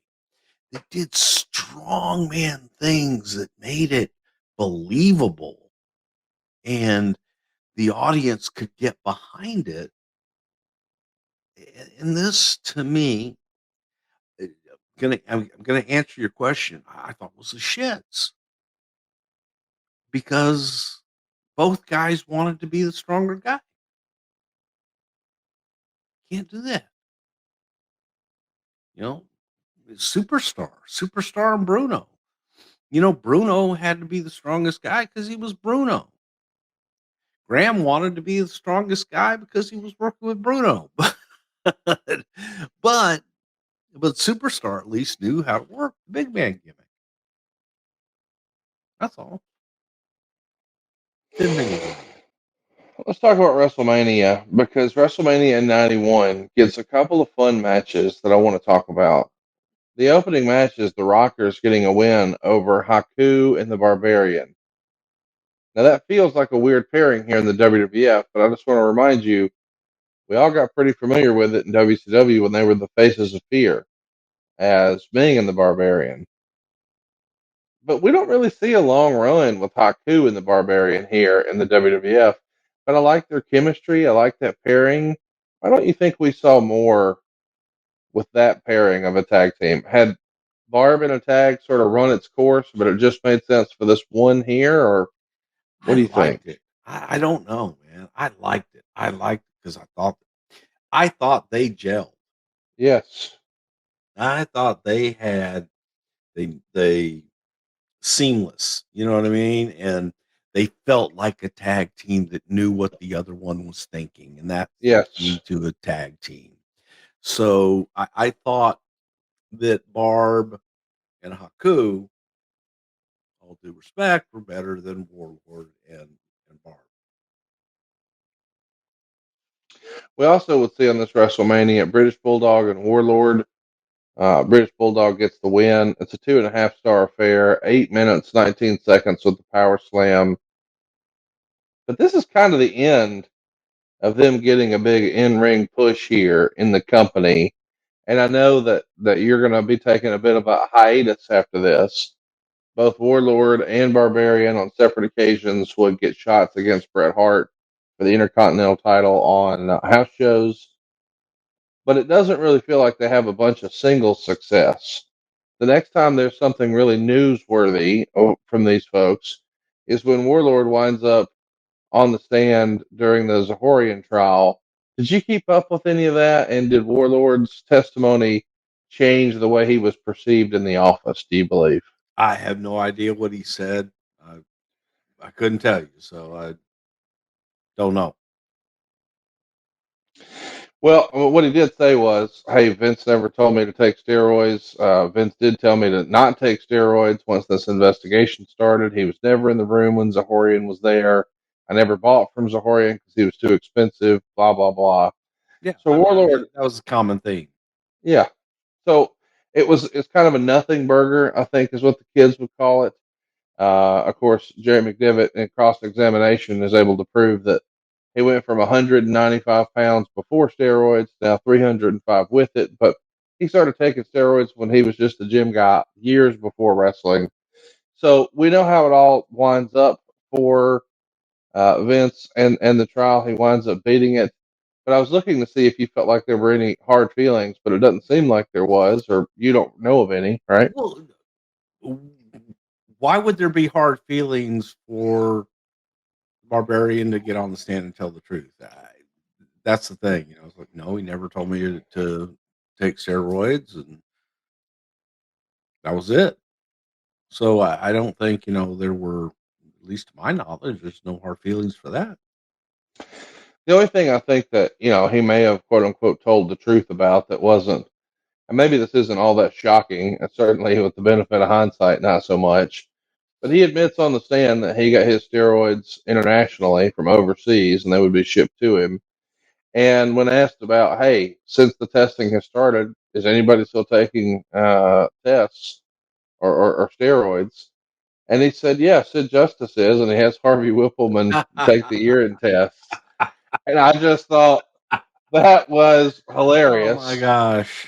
Now, of course, he reveals that Harvey got caught doing this, and I know that Sid's recently passed away, and we're certainly not trying to speak ill of the dead, but do you remember hearing this Harvey paid for Sid story? Because that just is hilarious to me. That's hilarious. Yeah, sorry.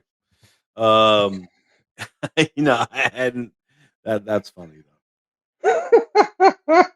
I mean, listen, he's trying to be as honest as he can on the stand. Lord bless the warlord. though. Which is what they were asked to do. Yeah, no doubt. Barb is in WCW, and you've told this story before when you're having conversations with Dusty about what if I went to WCW. This is when you're on the outside looking in on the Yep. WWF side of things after WrestleMania 7. Talk to us a little bit about what the discussions were like for you to manage the Barbarian in WCW. Well, initially, it was Dusty asked me, he says, "Man, what do you want to do?" And I wanted Steve Austin. I wanted Sonny Steve Austin, and wanted to kind of reinvent Steve, not Stone Cold or anything like that. That was Stone Cold Steve Austin that did that. But I wanted to manage Steve, and I wanted to be able to elevate Steve and do things with him. I was a huge fan of his even then. And the number two guy was Barbarian. And I thought that, man, with a mouthpiece, I felt that Barbarian, with the kind of heel or the kind of babyface they had in Sting as the champion, I thought it was just um, very believable, something that people could sink their teeth into. And I thought it was something I could sell as a manager, that I could sell the Barbarian in a way that had never been sold before, that this was a man eater, that this was not the same guy, because he hadn't been around for a little while. This was not the same guy that you saw dressed up to be a road warrior wannabe and all these things. And we talked, and he goes, Barb needs it. And we talked about, wearing a suit and what it would be, and even had, my whole promo, the date, which was whatever the hell that date was, the Labor Day weekend in September. And then, Vince called, and I tried calling Vince, and I tried calling Dusty and Jim Ross and Bill Watts, and Dusty and Bill Watts and Jim Ross and Jim Ross and Bill Watts and Dusty, and nobody would return my phone call. And Vince was kind of like, hey, now at the point I kind of need to know. I said, well, you fired me. You need to give me a little more time. So I wrote them all a Federal Express, copied the exact same letter to all three guys, sent it to them, and got the call from I think it was Jim Ross first, and then I think Jim called me first, Watts called me second, Dusty called me third, and they were just like, "How could you do this to my kid? Listen, we was going, everything was going to be around you." A lot of other things that were going on at the time where they were getting rid of some people, and I'd been promised quite a bit, but I thought in my mind was I'm calling them for 3 days to discuss, our business relationship, and I can't get a phone call back. What's it going to be like when I'm there? And they're telling me all these grandiose ideas they have, and you're going to do this, you're going to do that, we're going to do this, and oh my god! But I can't even get a phone call back. So I made the choice to the guy that called me back and went back to WWF. Let's let's take a minute just to talk about what was happening with Barbarian on WCW TV. Under the Bill Watts era, they're trying to move him up the cards a little bit, make him a main eventer. He's going to be challenging Ron Simmons for the title, and he's almost going to be positioned at times with like Cactus Jack as his manager or his mouthpiece or his heater. What do you think of that pairing of Cactus Jack and the Barbarian? Great idea. I thought that that was a terrific combination because it gave Cactus an opportunity to display his verbal skills. And to me, that put Cactus in a top spot where I felt Cactus deserved to be. And man, I thought it was great. If I were doing it, I think I would have done the exact same thing, man. I thought Cactus did a superb job, put him in a top spot, and gave Barb what he needed. We know ultimately WCW fans and even the aftermags, they didn't really accept Barbarian as being a top main event guy.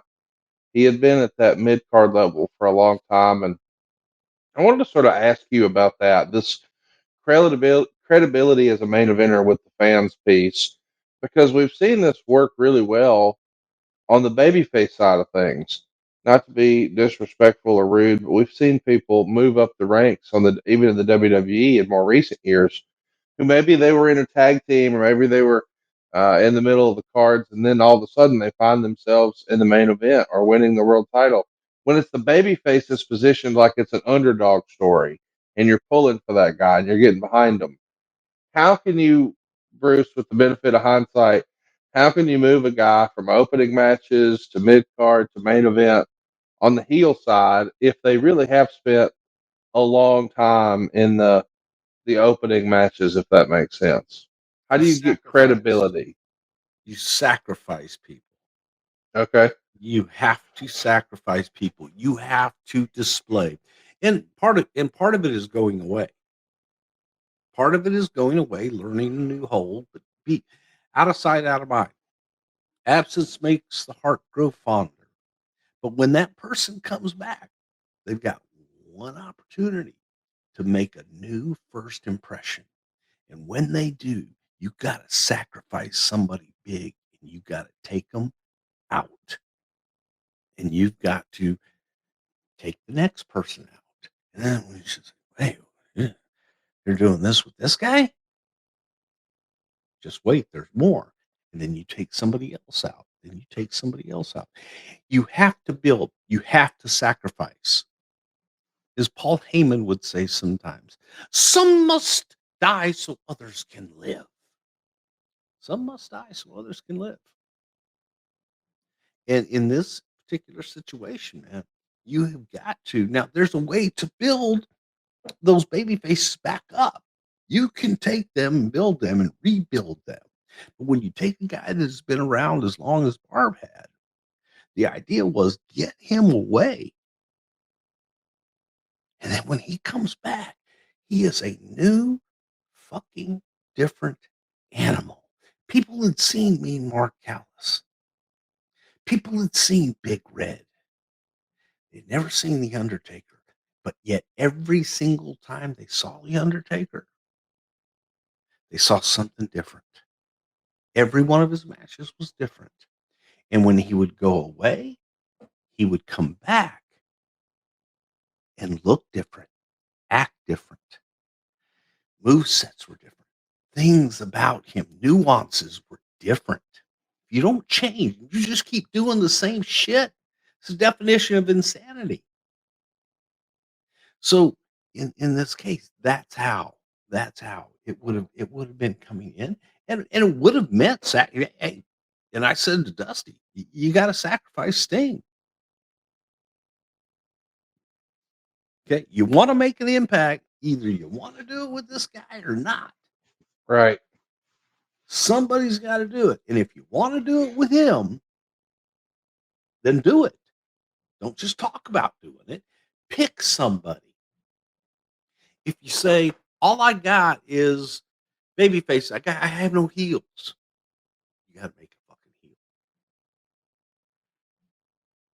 fucking heel. And in order to make a heel, some baby faces are going to get their asses whooped. Well, if you're looking to get tickets to go see somebody get their ass whooped, can I recommend Game Time? Game Time's the real deal, man. And I really want to tell you about Game Time Picks. It's a brand new feature that makes getting tickets for your favorite live events even easier. Game Time Picks filters out the fluff to show you only incredible deals on great seats, so you don't have to waste time searching through thousands of tickets. We've told the story before. My daughter wanted to go see Lana Del Rey. It was completely sold out. She found on another third party ticketing site where she could get the absolute last row, the nosebleed, the tippy top of the arena, and for just a few bucks more, my baby sat front row. It's all because I had the Game Time app on my phone. They'll show you all in pricing. Toggling this feature shows you the total up front, meaning no surprises at checkout. And you even get seat views. That's right, a panoramic view from your seat in the app before you buy. And how about this? A lowest price guarantee, where Game Time credits you 110% of the difference. And maybe, perhaps, the most flexible customer service policy in the entire ticketing industry. It's no wonder we love Game Time. You will too. But Game Time picks, man, they curate it to make it easy for you to get the best seats possible for sports, for concerts, for comedy, for theater. If there's a ticket to it, Game Time can do it. Get the best deal going. Download the app. Take the guesswork out of buying tickets with Game Time. Just download the Game Time app, create an account, and then use the code WRESTLE, and you'll get $20 off your first purchase. Terms apply. Again, create an account on Game Time. Redeem the code WRESTLE, WRESTLE, for $20 off. Download Game Time today. What time is it? Game Time. It's Doobie Brother time. Wait, hang on. It's Doobie Brother time because they're playing tonight at PNC. Okay, and the beautiful thing about it is when you get your seats, you pick your seats, it shows you your view. So you're like sitting there going, I don't know, man. I don't know if I want to sit there and go through this, go that. No, you get to see what you're going to be looking at all night long. Get your Game Time app. Get it. It's that simple. It tells you, hey, man, what's going on tonight? Maybe I want to go out. And then, later on, you go, man, this is all great. And it's all in pricing. I know what I'm doing tonight. Use the promo code WRESTLE. You'll get $20 off your first purchase. Download Game Time today and use the promo code WRESTLE. Hey, so let's talk about when Barb comes back to the WWE. He's going to become a part of the Head Shrinkers, and he's going to use his real last name. Tell me what you remember about this transition from the Barbarian to now a Head Shrinker. Sione, the Head Shrinker. Again, great guy, loves loves the business. It's a common theme, and continually wanting to be able to give him an opportunity, and what you have in him, so you know that when you put him in a match, that you're going to get a quality match out of it. And this was another example of a time where Vince, looks at it and says, "Yeah, what can we do to maybe help this? Let's put a new coat of paint on them, and or paint a coat on them and see what happens." My understanding is that Barb gets this opportunity because Samu just simply doesn't show up for 2 or 3 shows in a row. You guys fire him, and now we need a new replacement. As you might imagine, he shows up a few weeks later, and he's back. So it's going to be Samu, Fatu, and now Sione. They're the head shrinkers, and 2 of the 3 can wrestle in tag matches. What the hell happened to Samu here? Why was he AWOL? Well, sometimes things just happen, man. Just family, family business, man, and sometimes it's not explainable other than, you know, guys have habits, and sometimes guys just can't make it to work on time. And Samu, for so many years, I'm going to give you my experience with Samu, was always one of the most responsible. And Samu gives you your word. Okay, boom, you got it. So I don't know where the communication was there, where the communication breakdown was there, but I think Samu is one of the greatest workers ever not to make it, because he sure as hell should have. Well, maybe it's that old reliability as JR is always talking about, because even though it's written that he did come back, that's not actually true. He winds up being positioned on TV that he's back, and they're doing a cover job to sort of explain on TV that, hey, it's sort of the Freebird rule, and any 2 of those 3 can make it. And it's almost suggested in the torch by Wade Keller. Perhaps you guys are hedging your bets in case he does come back, or you're just trying to explain Gotta do away that why now. sometimes. Yeah, it's a weird deal. Um, what do you think of the head shrinker presentation overall? I mean, the Wild Samoans, the head shrinkers, this version of an Islander tag. I mean, hell, they were called the Islanders at one point. What did you think of that tag team presentation? Loved them because they were vicious. I loved their intensity in the ring. I loved the way that they always were in command, no matter what. I loved the way they sold. I think that I'm a big fan. I just think that they knew instinctively what to do at all times, and they were believable. There wasn't anybody in that arena that didn't believe, that was going to sit back and go, you know what, man, I'm going to hit the ring on this guy because I think I can take him. There wasn't anybody there that fit that description, man. So, I just love the presentation because I love them, because I love the way they work. They approached the business as a shoot, and then they work. And they approached the business as, man, this is life and death. And to them it is. It's an interesting idea and presentation here when we start to show Lou Albano, who's really synonymous with Wild Samoans and Islanders. And I mean, this really fits for him. But there's, I guess, a storyline where Lou was trying to make the head shrinkers more quote unquote civilized by having them learn to wrestle in boots. And the idea is that Fatu is having trouble adjusting.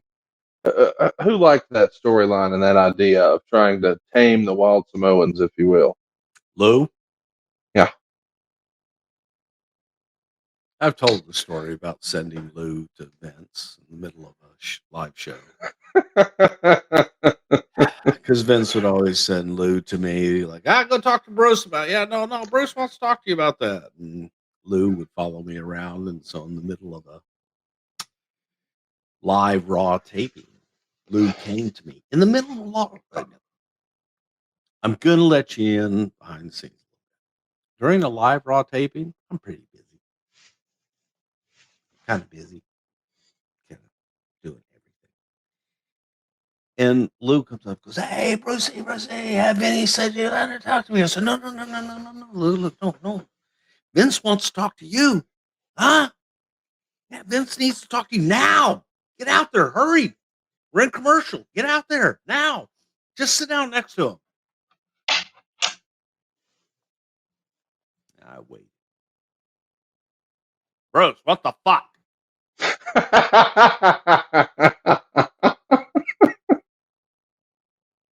And we were back from commercial, and Captain Lou was on air.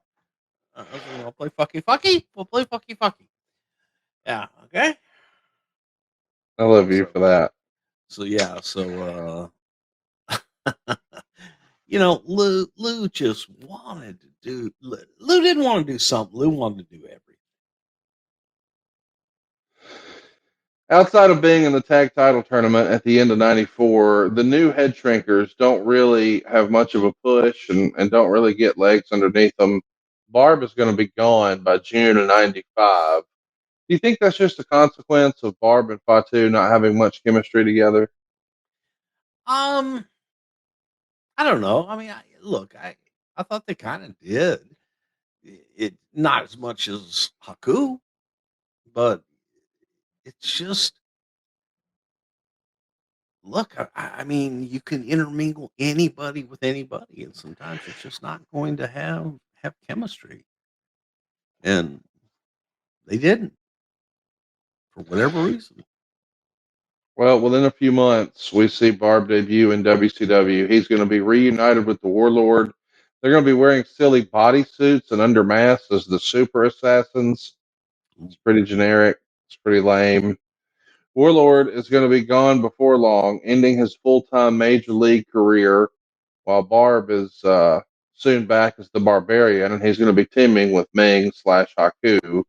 They're going to turn into a pretty cool tag team. I mentioned earlier the Faces of Fear. I like them as a tag team, and it is kind of wild that you had them together for a cup of coffee in the WWF, and they just didn't have any legs to that in the WWF. But the Faces of Fear, this presentation, this is pretty cool. That's because they're scary. Yeah. They have faces of fear. If I saw those faces, I would be in fear. But I'm not. Why do you think Barbarian never got a shot with the WWF? I mean, he has He did. lit. Okay. I mean, Barb got lots of shots. I mean, after this, like we would see for a cup of coffee, Ming slash Haku come into the WWF post WCW. Barb never really does. I mean, he's still working independence to this day. Why do you think we never saw Barb as a special attraction here or there in the WWF post WCW? I'm not sure that he ever inquired. I that one I can't answer. I don't know that there was any desire one way or the other. Do you remember? I mean, we've all heard these legendary stories of Ming becoming the human Vegematic and all these crazy fight stories.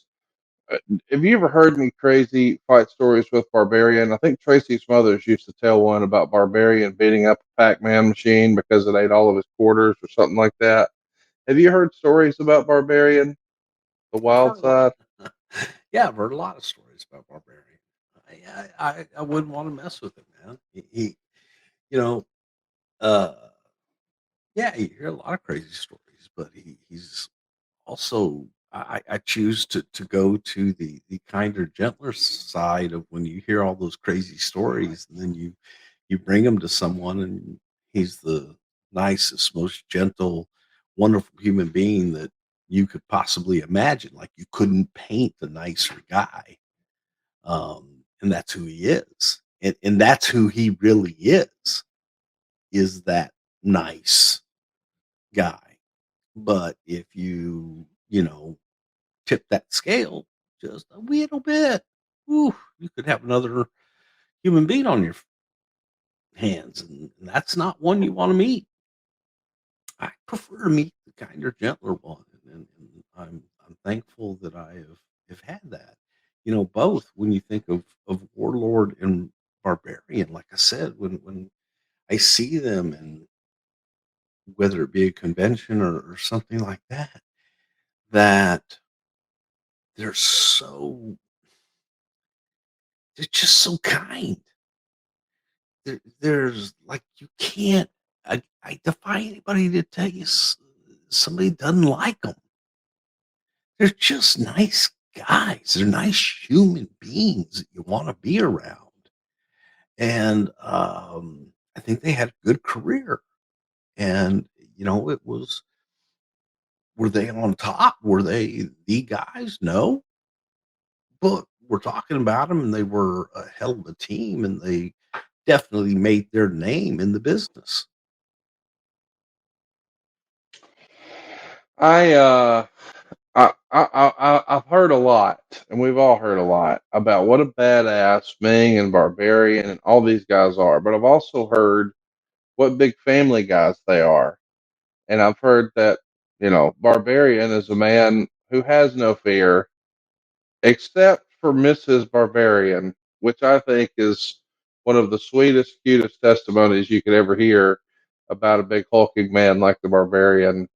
Have you heard those He same loves his stories? mama. Yeah. Yeah, he loves his wife. He loves his family, man. Yes, there's nothing that will straighten him up faster than anything. And without a doubt, a great deal of admiration and love for his wife. Very much so. His whole family. Well, and if you love your wife, they say first impressions are important, but what about lasting impressions? That's where Blue Chew comes in. Blue Chew helps give men longer lasting and stronger erections so you can perform at your very best. Blue Chew is an online service that delivers you the same active ingredients as Viagra, Cialis, and Levitra, but in a chewable form and at a fraction of the cost. And the process is simple. You sign up at BlueChew.com, you consult with one of their licensed medical providers, and once you're approved, you'll receive your prescription within days. Blue Chew tablets are made in the USA, prepared and shipped directly to your door. And the best part, it's all done online. That means no visits to the doctor's office, no awkward conversation, and no waiting in line at the pharmacy. You can take them anytime, day or night. So plan ahead or be ready whenever an opportunity arises. Blue Chew wants you to have the confidence to perform at your best. So discover your options at bluechew.com. We've got a special deal for our listeners. Try Blue Chew free when you use our promo code WRESTLE at checkout. Just pay the $5 shipping. That's bluechew.com. The promo code is WRESTLE to receive your first month free. Visit bluechew.com for more details and important safety information. And we thank Blue Chew for sponsoring today's podcast. Bruce, let's talk about it. We're going to do some fan questions, but I think Bret Hart described Barbarian in his book as a muscled up Grover from Sesame Street. Isn't that a great description for Barbarian? Kind of sums it up. Yeah, sums it up. What do you think the legacy of the Powers of Pain will be? Will they be thought of as a team or singles, do you think? I think they'll be remembered as the team, Mm. the Powers of Pain. I definitely think they'll be a team. Let's do some questions, then we'll put a button on this one. Instagram, a wrestling historian, says when it comes to the character presentation after they went singles, did you prefer the Warlord with his futuristic look or Barbarian with his hunting outfit? Yeah, I think you said Barbarian, but how would you describe Barbarian's look? I mean, this guy's calling it his hunting outfit. How would you describe that look? So wait. What's the question when it comes to character? They did the before the Warlord with his The future. I split. like Do the you like? Barbarian. I like the Barbarian. I know that, but I'm saying he described it as a hunting outfit. I'm asking you, how would you describe when Barbarian's got the antlers on and he's got the animal skins on? That version of him. How would you describe that look to someone if they couldn't see and were just Terrifying. Imagine terror. Imagine terror, and it has horns and it's hungry.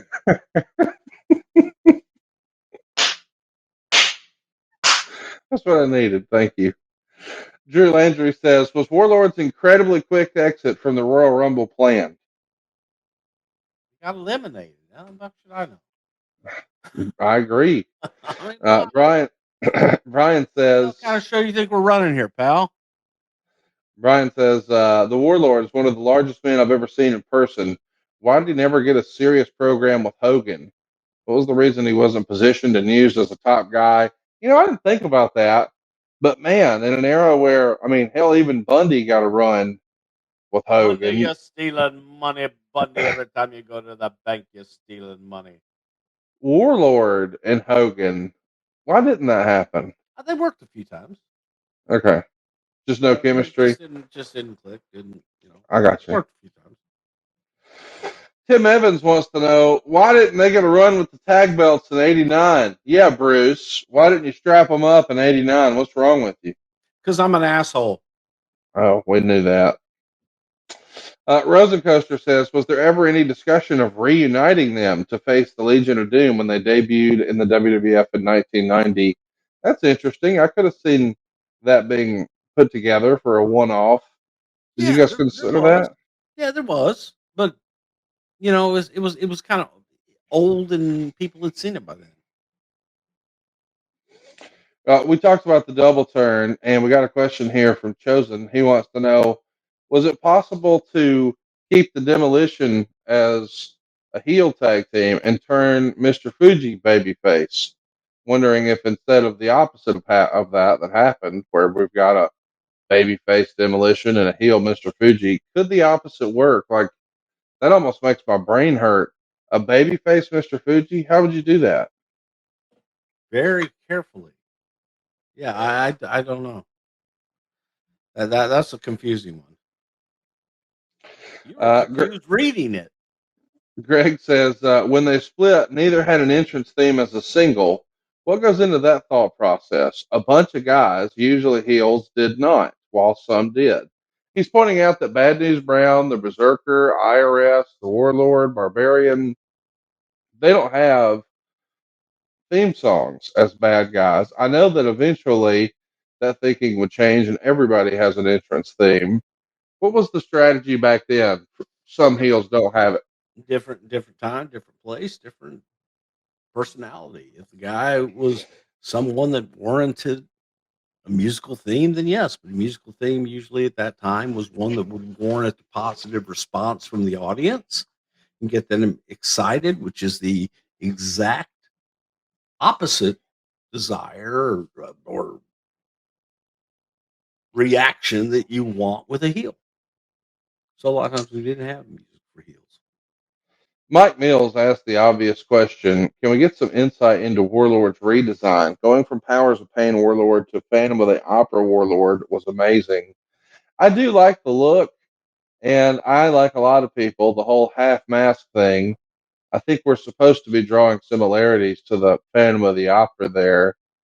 Um, why do you think that look stands out and makes such an impression all these years later? Is it the half face thing? Is it the face It chest was unique. pieces? Is it the Yeah, I think it made him unique, and it was different than anything else he had done. Without the face paint and everything, I thought it looked pretty cool, but it just didn't really catch on. It's interesting though because it feels like it's out of the mind of whoever would have helped draw Farouk's first outfit too. Mike Mills says, "How would it sound if Dusty were to be pitching Warlord versus Bulldog in a full Nelson match?"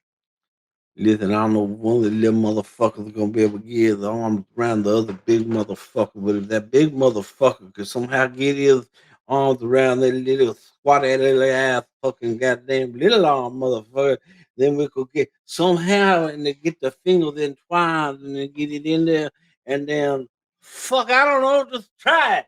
Just get in the ring and see who the fuck can do it. Fuck am I supposed to know what just was? I just booked this shit. I write down here. I got two big motherfuckers that both use the same goddamn finish. Someone got to change that. Talk to the booker and tell him to change the motherfucking finisher because this shit is stupid. Okay, we'll have a finish match then. See who can get the finish on each other and all that shit. Motherfucking put little tiny fucking ass fingers and big ass motherfucking jack in it fucking arms and shit. Who the fuck gonna tell him? Well, fuck his dick by. Get his mask ass in him. Have him show him how to put that motherfucking thing on him. Who invented this fucking stupid ass hold anyhow? Nobody gonna give a flying fuck who gets it on there. Get yippee motherfucker. You got to hold on. Now what? Now what? What the fuck? Who the fuck booked this shit?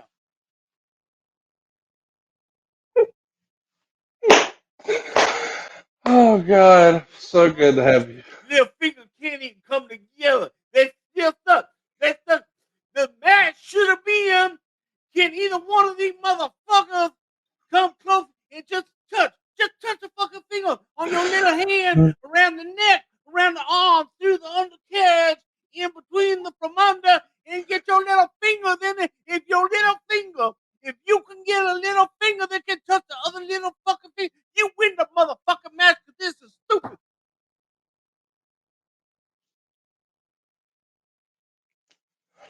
Ladies and gentlemen, there's no beating that. I had more questions, but it'd be a waste to ask them. I can't thank you enough for all the time today, Bruce. It felt good to be back in the saddle. Welcome back to from Cabo. I hope everybody watching tunes in to Bad Blood this weekend. It's going to be one hell of a show. I know I can't wait to see it. And it's at a special start time too, right, Bruce? I'm gonna have a goddamn double spinning toe hold match. The both brother gotta get the double spinning toe hold on everybody at the same time. The fucking kind of bullshit is this? This is kind of like fucking watching a rock grow. Riveting. Fucking riveting right here. Watching a rock grow bullshit. I had to get that in. For those who know, you know. For those who don't, just fucking enjoy it. God damn it. I ain't We'll see. I don't know. We thought we gonna be in Atlanta, hot Atlanta. Hot Atlanta. Hot that's where it's gonna be. It's gonna be hot. It's gonna be in Atlanta. It's gonna be hot Atlanta. It's gonna be bad. It's gonna be bloody. It's gonna be bad and bloody in a cell that was made in hell. The fruit of my loins is gonna compete with his grandmother here that just play ball. He play little football in Georgia. Well, let me tell you something, baby. My loins, when they was ready to create, they created in Atlanta. It's gonna be hot in Atlanta, and they gonna whoop some bloodline motherfucking ass. So be there. I don't know what time it's gonna be, cause I'm gonna be in Santa Barbara. Why you gotta ask me technical questions about shit that I should know the motherfucking logical answer to? So all this shit is gonna happen. You know what? You know what? I tell you what you do. You go to Peacock and you watch that shit all day long. Just watch it all motherfucking day long. You hear me? Are you listening to me? Because Yes. what we gonna do, you gonna go in and you gonna go Peacock. Peacock. Peacock. And put on there and go to WWE. And when that motherfucker comes on, you play. Now don't you go do nothing else at all on Saturday. You understand what I'm talking about? You know what I'm talking about. We done talking about Blue Chew. We've been talking about magic fucking spoons and knives and forks. I got a fucking pin magic over here. Just go do it. Just do it. The hell of the cell is magical. And y'all talking about silly ass motherfucking questions. Fucking Metro Boomin. Metro Boomin. My man Metro Boom. Metro Boomin. Boom. Lil Yachty. Lil Yachty. Gonna take my mama on vacation, bitch. Yeah, Lil Yachty.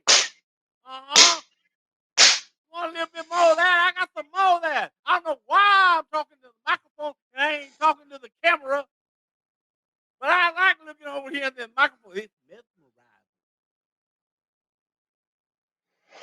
mesmerizing. Folks, if you haven't already, go right now and hit the subscribe button at somethingtowrestle.com. It's totally free. Be sure to hit that notifications bell. You don't want to miss it the next time we're live. Bruce, I never know what to expect when we sit down and click record. Hell, I never even know when we're recording. But today was a home run. Thanks for all the time, man. I'm glad you made it to Cabo, and I hope you have a safe trip to Santa Barbara, Bera. Sometime, Jimmy Jam came along, baby, and it's with you right now, and you know it. Leave it at that. Nothing no more needs to be said. Sometimes Jimmy Jam came along, and it's with you now. We'll see you next week right here on Something to Wrestle with Bruce Prichard. What would you do with 2 house payments? Tony Schiavone here to tell you about SaveWithConrad.com. When you refinance with Save with Conrad, you can do so with confidence, knowing not only will you get a great rate, but you will get to skip 2 house payments. You don't need perfect credit, and there's no money out of your pocket. Find out how we can help you skip 2 today at SaveWithConrad.com. NMLS number 2129, Equal Housing Lender. SaveWithConrad.com.